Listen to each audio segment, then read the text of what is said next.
আমার খবর। বিশ্বভারতী ও নালন্দা বিশ্ববিদ্যালয়ের শিক্ষার মান নিয়ে বিস্ফোরক নোবেলজয়ী অর্থনীতিবিদ অমর্ত্য সেন। শান্তিনিকেতনের প্রতিটি বাড়িতে একটি অনুষ্ঠানের মধ্যে দিয়ে ডুংরি প্রকাশনের অমর্ত্য সেন সংখ্যার আবরণ উন্মোচন করেন স্বয়ং নোবেলজয়ী অর্থনীতিবিদ অমর্ত্য সেন।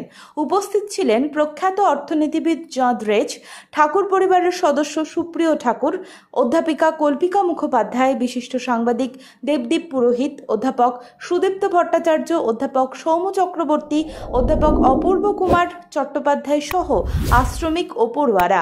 পত্রিকার সম্পাদনা করেন অভিষেক দত্ত রায়, প্রকাশক শুভনাথ। সম্পূর্ণ শান্তিনিকেতনী ঘরানায় একটি সাংস্কৃতিক অনুষ্ঠানের মধ্যে দিয়ে পত্রিকার উদ্বোধন হয়। উদ্বোধনের পর প্রায় 25 মিনিট বক্তব্য রাখেন অধ্যাপক সেন। তিনি বলেন, ভারতবর্ষ সাম্প্রদায়িকতার হাতে পড়বে এটা আমরা চাই না। সে হিন্দু রাষ্ট্রই হোক বা মুসলমান নবাবই হোক অথবা খ্রিস্টান রাজত্বই হোক, আমরা চাই যে সব জায়গা থেকে সব কিছু একসঙ্গে হোক, যা রবীন্দ্রনাথের ইচ্ছা ছিল। একই সঙ্গে এদিন শান্তিনিকেতনের ভবিষ্যৎ নিয়েও উদ্বেগ প্রকাশ করতে দেখা যায় নোবেলজয়ী অর্থনীতিবিদ অমর্ত্য সেনকে। তিনি বলেন, প্রশ্ন হচ্ছে শান্তিনিকেতনের ভবিষ্যৎ কি হবে। এ বিষয়ে সুপ্রিয় ঠাকুর যতটা ভেবেছেন অতটা বোধহয় কেউই ভাবেননি। নালন্দা বিশ্ববিদ্যালয় প্রসঙ্গে নোবেলজয়ী বলেন, আমরা নালন্দা বিশ্ববিদ্যালয়ে একটা প্রচেষ্টা করেছিলাম যাতে চীন, কোরিয়া, জাপান ইত্যাদি থেকে পড়াশোনা করতে আসতে পারেন পড়ুয়ারা। তাদের পড়াশোনার মান অত্যন্ত ভালো ছিল, সেটা অবশ্য মানার ইচ্ছে সরকারের ছিল না। তার ফলে এটা পরিষ্কার হলো যে আমি যদি সেখানে আচার্য হিসেবে থেকে যাই তাহলে নালন্দাতে কোনো রকম সাহায্য সরকার থেকে পাওয়া যাবে না। সেই সময় আমি চলে গেলাম। সেই জায়গায় এলেন অন্যজন, তাকে বলা হলো তিনি খুব স্বাধীনতা পাবেন, কিন্তু কোনো রকম স্বাধীনতায় তাকে দেওয়া হলো না। এমন নানা ধরনের মন্তব্য করলেন নোবেলজয়ী অর্থনীতিবিদ অমর্ত্য সেন।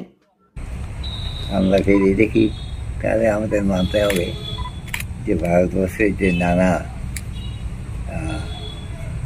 বিড়ম্বনা, যা বেতন পিছিয়ে থাকার প্রমাণ আছে, সেগুলো সব কিছুই গোড়াপত্তন শিক্ষার অভাবের মধ্যে। তাই শিক্ষার মান নিয়ে আমাদের চিন্তা করার সত্যি কারণ আছে। সেটা খুব যে চতুর্দিকে মানা হয় তা নয়। আমরা একটা প্রচেষ্টা করেছিলাম নালন্দা বিশ্ববিদ্যালয়ে ভারতবর্ষের একটা বড় জিনিস চতুর্থ শতাব্দী থেকে এই একটা বিশ্ববিদ্যালয়, যাতে চীন, কোরিয়া, জাপান ইত্যাদি থেকে লোক পড়াশোনা করতে আসতেন এবং তাদের পড়াশোনার মান অত্যন্ত বেশি ছিল। সেটা অবশ্য ঠিক করে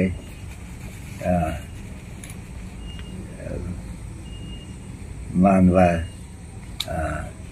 ইচ্ছা সরকারের ছিল না এবং তার ফলে আমাদের যখন এটা পরিষ্কার হলো যে আমি যদি ওখানে চ্যান্সেলর হিসেবে থেকে যাই তাহলে নালন্দাতে কোনো রকম সাহায্য সরকার থেকে পাওয়া যাবে না। সেই সময় আমি চলে গেলাম। সেই জায়গায় এলেন সিঙ্গাপুরের প্রাক্তন ফরেন মিনিস্টার জর্জিও। ওকে বলা হলো যে তিনি খুব স্বাধীনতা পাবেন, কিন্তু কোনো রকম স্বাধীনতায় তাকে দেওয়া হলো না এবং একটা নানা ধর্ম মিলিয়ে বৌদ্ধ নেতৃত্বে যে জিনিসটা তৈরি হয়েছিল সেই জিনিস থেকে খুব ন্যায় অর্থে একটা হিন্দু জায়গা বলে, হিন্দু রাষ্ট্রের ভূমিকা বলে তৈরি করা হলো। এবং আমাদের সময় যখন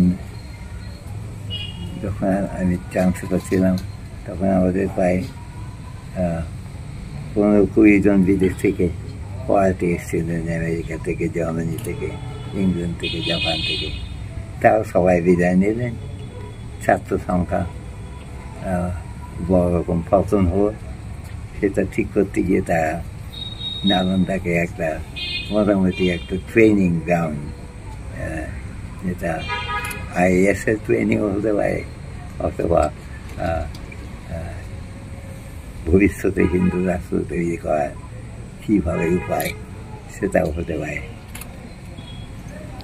আমি দেখলাম যে একটা বিহারের এবং ভারতবর্ষে নানা জায়গায়, নালন্দা হলো বিহারের জায়গা, বিহারে উপস্থিত, কিন্তু যদিও যারা আসতেন চীন থেকে তারা অনেকেই জাহাজে আসতেন, তারা আসতেন তমলুকে, কলকাতার কাছাকাছি, এবং সেখান থেকে তারা যেতেন নালন্দাতে।